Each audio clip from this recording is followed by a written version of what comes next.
IBPS RRB exam pattern change 2024। इसमें video में हम बात करने जा रहे हैं कि जो इस बार IBPS RRB का जो नोटिफिकेशन आउट हुआ है, क्या उसमें एग्ज़ाम पैटर्न में कुछ चेंजेस देखने को मिल रही हैं। तो मैं उसके बारे में इस वीडियो में बात करने जा रहा हूँ। ये आपके लिए बहुत ही बड़ा बिग अपडेट है अगर आप बैंकिंग एग्ज़ाम की तैयारी कर रहे हो, क्योंकि अब आपको पता है कि IBPS RRB का नोटिफिकेशन आउट हो चुका है। सो आपको ये फॉर्म ज़रूर अप्लाई करना चाहिए अगर आप किसी भी स्टेट से हो। मेरे पास जो ये नोटिफिकेशन है ये 2023 का है। 2023 में क्या क्या चीज़ें थी पहले उनके बारे में जान लेते हैं। पहले क्या होता था कि यहाँ पे ध्यान से देखिएगा कि जो एग्ज़ाम का प्री होता था, किसी भी पोस्ट के लिए मल्टीपर्पज़ की बात करो या पीओ की बात करो, उसमें हमें कॉम्पोजिट टाइम दिया जाता था कि 45 मिनट्स का, यानी कि 45 मिनट्स के अंदर हमने रीजनिंग प्लस मैथ को अटैम्प्ट करना होता था।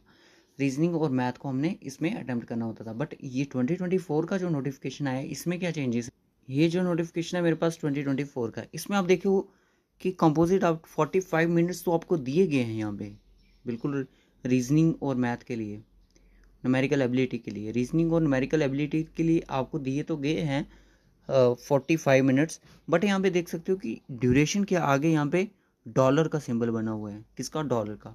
अब ये डॉलर का सिंबल का मतलब क्या है? यहाँ पे IBPS लिख रहा है डॉलर के बारे में कि IBPS reserve the right to make the duration of test separate for each test. यानी कि IBPS के पास ये एक राइट है जो उन्हें रिजर्व है to make the duration of test separator for each test. Reasoning और न्यूमेरिकल एबिलिटी जो है आपका है 45 मिनट्स का होता है कंपोजिट टाइम में। डॉलर का मतलब उन्होंने ये चीज़ बोली गई है कि हम इस टाइम को डिवाइड कर सकते हैं, यानी कि 23 मिनट्स रीजनिंग को, 22 मैथ को, या फिर 20 इसको दे सकते हैं, या फिर अपने 25 आप न्यूमेरिकल को दे सकते हो। ये डिसाइड कौन कर रहा है? IBPS कर रहा है। तो this will be duly communicated to the candidates in the information handout. जो हैंड आउट एग्जाम अपना एडमिट कार्ड आउट होने से पहले एक हैंड आउट होता है, उसमें आपको ये इन्फॉर्म कर दिया जाएगा कि ये चीज़ होगी या नहीं होगी। बट डॉलर का सिंबल यहाँ पे ये चीज़ बता रहा है कि ये टाइम जो है, जैसे बाकी के जो IBPS के एग्ज़ाम्स होते हैं जहाँ पे आपका मैं बात करूँ रीजनिंग का जो टाइम रहता है वो आपका 20 मिनट्स होता है, मैथ का जो रहता है वो 20 मिनट्स होता है, इंग्लिश का जो रहता है 20 मिनट्स।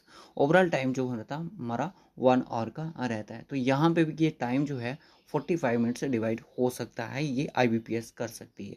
दूसरी बात मैं आपको बता दूं कि ड्यूरेशन अगर सिंपल का यहाँ पे देखें तो मेन एग्जाम में भी ऐसा होगा। ये चीज़ जो है वो पहले ही आपको इन्फॉर्म कर दी जाएगी अगर ऐसा होगा।